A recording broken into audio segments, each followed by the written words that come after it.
flipping all of you die, one at a time. Those are the facts, we don't throw dice. Ready to fire, ready or not, we let it decline. There's nothing you can do.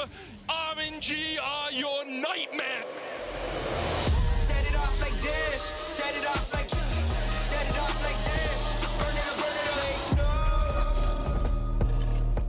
no. Hello, everyone, and welcome to the 2022 Midseason Invitational taking place in Busan, South Korea. You can see now EG players entering the arena, ready. And while the games are taking place across the globe, today's coverage is coming to you live from our studio in Berlin, where I'm joined today by Guldborg and Jatt. Welcome, gentlemen. Look at those bucket hats. The boys are styling. We got some EU versus NA versus OS going on today. What decade is that from? I don't know. Came back. Betty just had one when we were copying the 90s look in like the NA-EU rap battle. I like bucket hats. I'm just saying, get the bucket hat. Tweet at Bettius, bring back the bucket hat. That's my only request. However, in more serious news, in case you missed the news yesterday, after an extensive technical evaluation of the competitive and training environments during the first 3 days of MSI, League operations discovered, following day 3, that there was a discrepancy in the latency being reported in game logs versus for all matches versus what was being experienced in the Busan venue. Because this issue specifically affected teams playing from Busan, the matches involving RNG were held with an unintended disparity in latency, and as a result, League Ops has determined it is the best interest of competitive integrity to replay all 3 of those matches. So what does that mean? Today's broadcast is going to start with all of the games and tiebreakers necessary to finalize the group that you see in front of you, Group C. Following these games and any tiebreakers, the 3 RNG games will be replayed.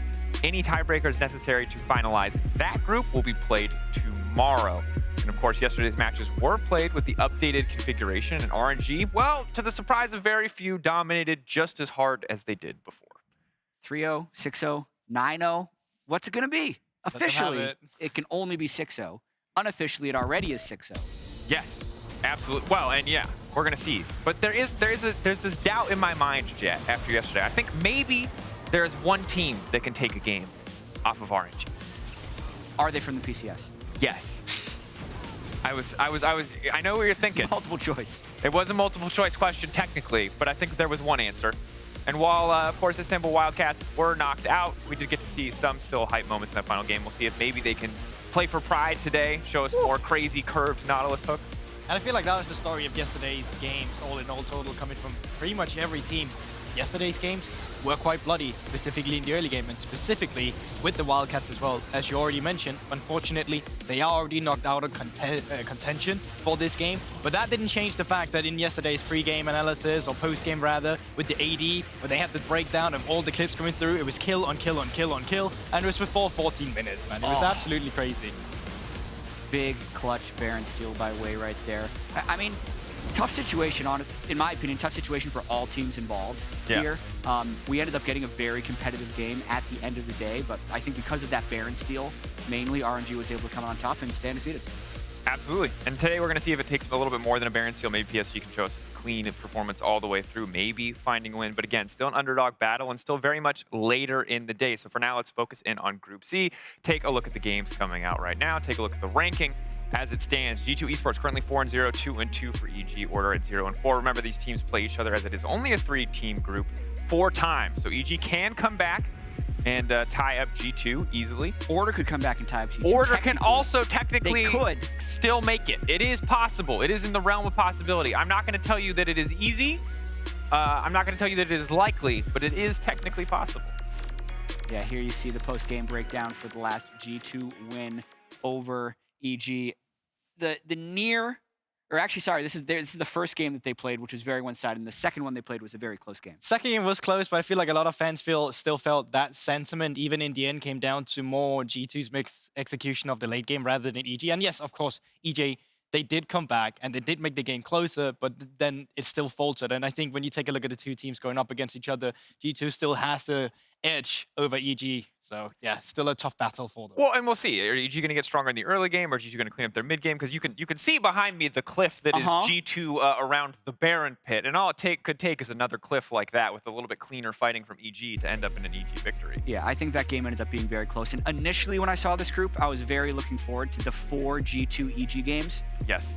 If it ends up being 4-0, I won't be as excited in retrospect, but I want to see EG take at least one today.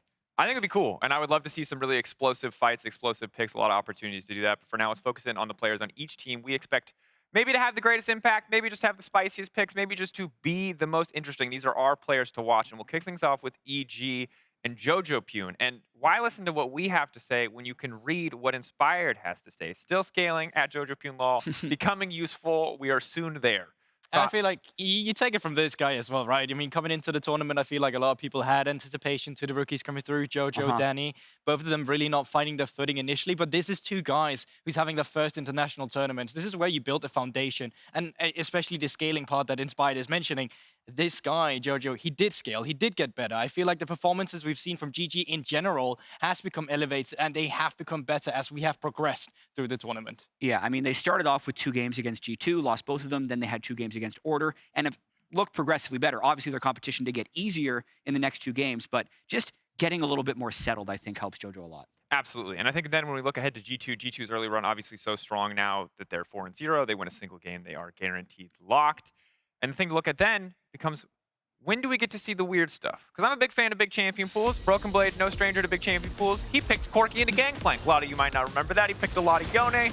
The Corki didn't do good early, but this is the thing that I want. Look, it's a day where we've looked at the games. There might not be a lot of stakes past the first 2 games. And if there aren't stakes, all I want to see are spicy picks, volatile picks, and yes, maybe some dumb picks. Question for you. Would you rather see dumb picks or G2 extending their win streak to 20? No, I dumb picks for sure. I'm not a win streak guy. Like, it doesn't, like, to me, if you win MSI, I don't care if you did it like 30-0. Like, that's like icing on the cake, right? Like, win MSI, but then past that, that's like all that matters, like where you place. It's the way you do it as well. Who cares what record it was? Like, it's the way you win. It's the statesman you're setting. I feel like G2 has been quite good at doing that with some of the finicky picks. Yes. On the other side, though, speaking of kind of niche picks, Kevy's a guy who's no stranger to that, known for his Evelynn. We saw his Evelynn in LCO. It dominated. It did not, sadly, dominate as much here. But when you look at Order, we know he's the star player. We talked to Kitty about it, and he's the guy that I want us to step up today. Yeah, but I also feel like having Evelynn banned against him has been really nice, but also feel like teams have kind of called the bluff every now and then, and when it finally comes out, it haven't really worked. Now, reason for that is that when we've seen it with success in the LCO, it was against other scaling junglers, like the Diana, where, you know, they're not really coming in to counter jungle you. They're both looking for their level 6, and because of that, Evelynn can get to that power spike herself. But in the game against G2, it was picked rather early. It came through with 80 laners that was counter-picked, and we don't have any priority to play around in Evelynn with. It becomes quite dangerous. From the side of Order, I like the idea, but it has to come in where the context actually matters in terms of what you're picking it into. Yeah, and they need to find a way to not fall behind early. You can see, just as he was the highest damage percentage jungler coming in, even in 04, he's the highest damage percentage of his team from the jungle, but 0 first bloods in any of the games. Needs to be able to start a game on the right foot if he wants to have a chance of succeeding with someone like Evelynn. Absolutely. And again, uphill battle for Order, for OS. We're going to have to see what they can do in these first games. But as today's games, the stakes are weird. There might not be a lot of stakes past the first 2 games. EU, NA, OS, you know, this is kind of we're representative of that. We're going to have a little bit of fun with it today. We're going to have a little bit of fun with it today because, yes, first 2 games, if they go as expected, it might mean no more stakes. So we're going to make our own stakes. We've prepared 16 different scenarios. You're going to see them behind me. They could play out today. And both of you are going to compete by picking scenarios for the chance to win a monologue from the other on any reasonable topic. Now, here's how this is going to work. You're each going to get a single ban to choose from this list. You can take away something like Danny Penta, you can take away something like Capsco's Deathless, anything that you think is particularly easy or hard, and then you're going to take turns picking back and forth. 5 things. So you get 5 things. Okay.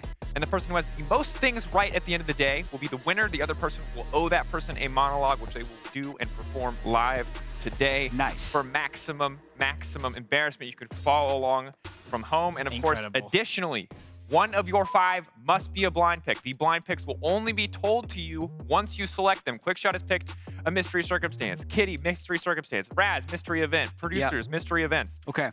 You guys understand? Yes. Who gets to pick first? At home, 5 things. 5 things that could happen. It's like imaginary bingo. Anyway, let's get into it.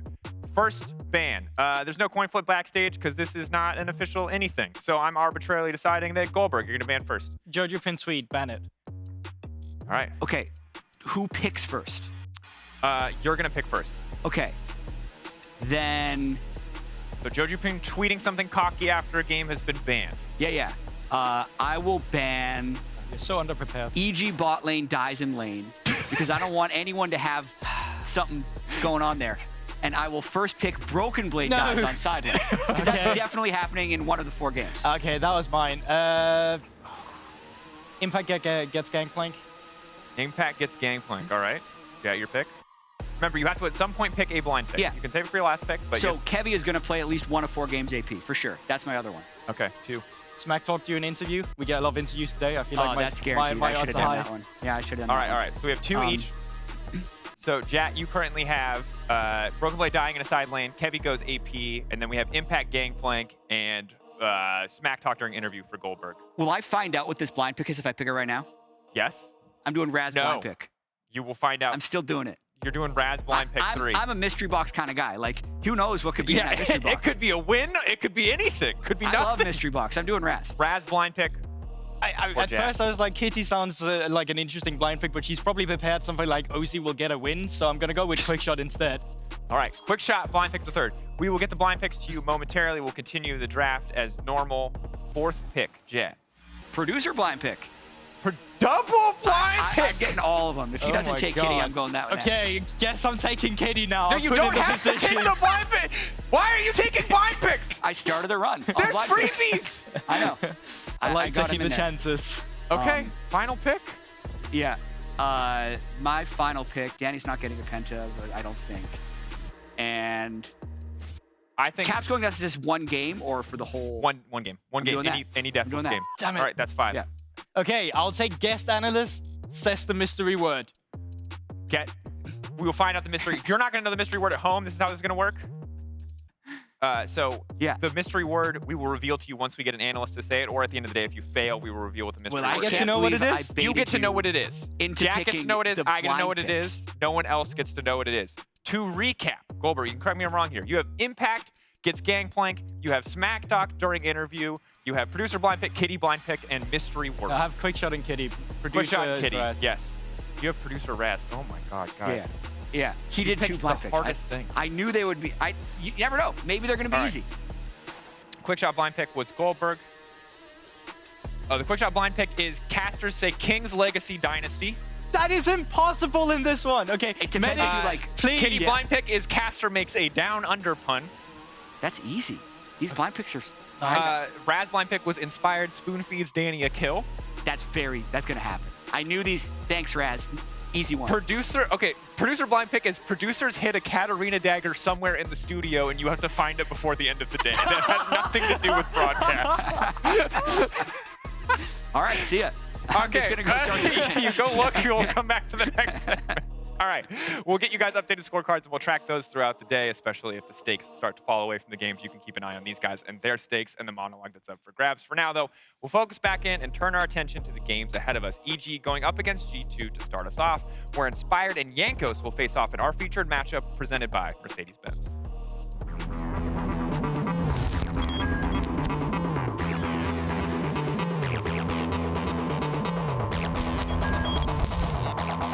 Two Polish junglers, 2 former LEC MVPs, now facing off on the international stage. But Inspired's in the mix. Now AG gonna go back through. Inspired gets 1. Inspired gets 2. Inspired finally got the title he so much longed for. Now he's looking for success in the international arena. I'm still very confident if we are gonna play against G2 again, we will be able to win against them. I think it's same G2 as it was before, Caps and for other players. Caps may be the star of G2, but it's more that stands in the way for Inspired. He also needs to get through the man who stopped him time and time again in the LEC. The greatest jungler Europe has ever produced. Gets the steal away on the blue buff, goes back in, Cyclone finds up for the moment. Look at that double knock-up smite from Kevy, the damage from Jankos flashing. The other members now towards the bot side, and it just creates a man advantage. That's disgusting, invisible. Jankos gets in, Corporal force low once again. Of course, Caps is one of the star players in the team. If that's how people see G2, I don't have a problem with that, because when I look at Evil Geniuses, I just don't see anything. The Battle of the Polish Junglers is our featured matchup presented by Mercedes-Benz. Inspired versus Jankos. Pre-recorded video Smack Talk will not count as stat Smack Talk for the sake of the bet. It's good. You're gonna get the smack talk anyway. The smack talk will happen. But I want the points now. I'm so tempted to walk up to Medic and just, can you read this out loud and just write King's Legacy down? I think that would disqualify him. Yeah, Why? no. The rules This is is not why you're not allowed. specified. This is why you're not allowed to make rules. You're too focused. You're too competitive. You know what I mean? You see? You're willing to do anything to get the win. You're willing to play dirty, Guldborg. It's And not while dirty, I it's respect smart. There you go. Speaking of playing smart, Jankos played very smart along with the rest of his team around playing for caps, and that was a big focus here in our Mercedes-Benz featured matchup. Of course, ganking so many of his lanes, having good setup in his lanes, and really making the Graves pick work. Yeah, and I think it's such a G2 special at this point, right? Because you're like ganking jungler and then he's on Graves, but it's because of the link up we see quite often with him, especially with Caps and Takamas. It's something that G2 has really perfected throughout the playoffs run that they had, where Jankos started playing more facilitating champions like the Jarvan, and specifically around the mid lane with Caps, and now Takamas linking up. They're just so good at doing it. Yeah, and he just, especially in this order game, got so far ahead of the pace of the game that he was basically able to do whatever he wants. If he maintains that level of play, and like the jungle proximity percentage for Jankos is actually really high, 48.2%, second highest in the tournament. Like that's definitely not the lanes are going to be kind of okay on their own. I'm going to make sure I'm getting my experience. You're taking fairly high risk plays to get these games to work, and it's paying off for him. And fun fact, we talked about our stats guy Marcus earlier today, and that's 5% above what we saw in LEC Spring.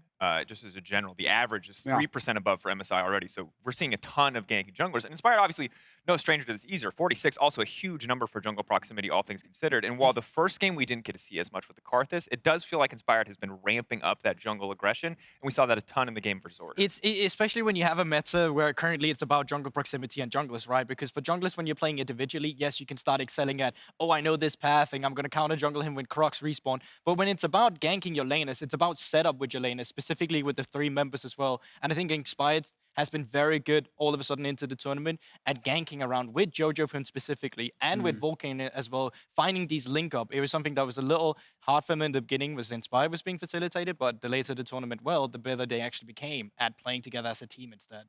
Yeah, absolutely. And I think no game is more evident than that, the game versus Order. And obviously these guys were playing together, ganking a ton. Jojo getting ahead individually in the lane is something that we saw a ton of. And really, I think you and I, watching Inspired Guldborg, we're very used to farm everything. Exactly. Farm everything Inspired. But domestically, especially in the final, he became a much more active jungler in LCS. He's definitely been a more active jungler from his LEC MVP days to the spring split in LCS.